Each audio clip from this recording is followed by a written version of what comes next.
Hey, happy Tuesday. Along with Jen. Like, share, and subscribe, actually, if you like this video. I release a couple of videos a week on YouTube. All right, this week is an economic forecast smorgasbord of information. So I went to Ted Jones as a local Houston economist. I went to his forecast luncheon. He's very well known in Houston. You can follow him on Twitter, Ted C. Jones. I got a lot of good information. So here is, I'm going to pass it on to you. No matter what business you're in that you're watching this, this is going to benefit you in some form or fashion to help take better care of your clients. Okay, so first I'm going to talk about the U.S. economy, and then I'm going to drill down to kind of the Texas Houston to talk just a bit about that. U.S. in 2019, the 12-month period of 2019, the U.S. had more jobs than in U.S. history, the number of jobs.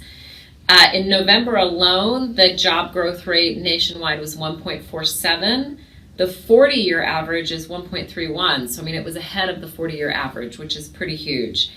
The blood pressure of the U.S. economy is hospitality and leisure jobs, which was up 2.55%. So it makes sense. That's an indicator that the economy is doing well. People are spending more money on hospitality, leisure type items, right? So that's a really good indicator. Income and wages were ahead of inflation. So inflation is 1.8%. And wages were up 3.1%. So that's a good thing that people are earning more than the inflation. So they have more extra money to spend.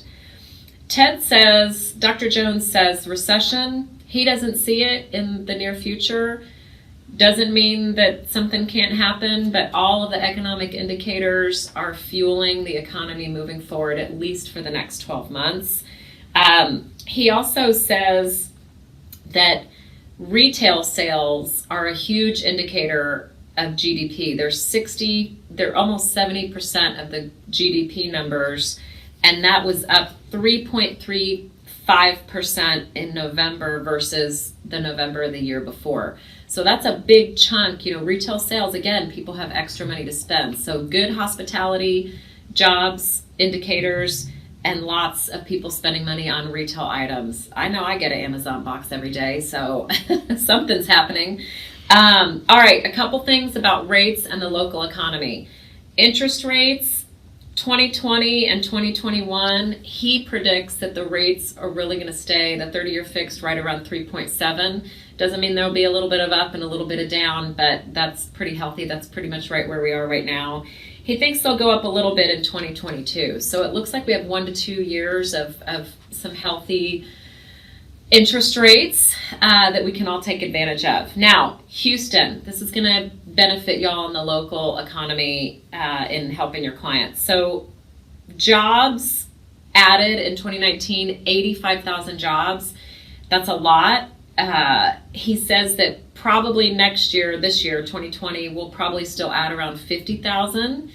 Not as robust as last year, but 50,000 is still a fantastic number. And by the way, housing is just right in pace with every new job added. There's 1.05 houses or rentals available for them to have, which means we have a super tight living market. That's why we see apartments continue to pop up everywhere, because they are coming and they have to build ahead of the curve. So that's why we've only got 3.6 months of inventory in Houston. A normal market is 6 months. So Houston is a very fast moving economy, a little bit on the seller side in some pockets of areas, depending on the price range. So that continues. Single family homes, sales are up. Condos are a little bit down for the year, especially in the upper ranges. Condo sales are down. It was big, like 23%. Average rents in Houston is $1,100 for an 880 square foot apartment. So for $1,500, you can get a place double that size and have an appreciating asset and get a tax deduction. All these good things. So we have seen a lot of people flocking towards housing, and housing brings other needs of other things. More jobs at Target because Target's busy. More more people buying things to furnish their houses. So it really flows over into so many other industries that some of you watching might be in and have sales for. So I hope you found this helpful. This is a little longer than usual, but I wanted to get this info to you. Thanks for watching, and I'll talk to you soon.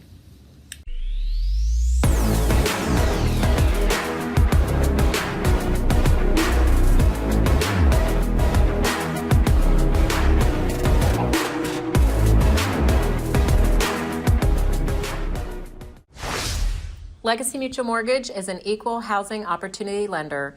The opinions expressed here do not reflect those of Legacy Mutual Mortgage.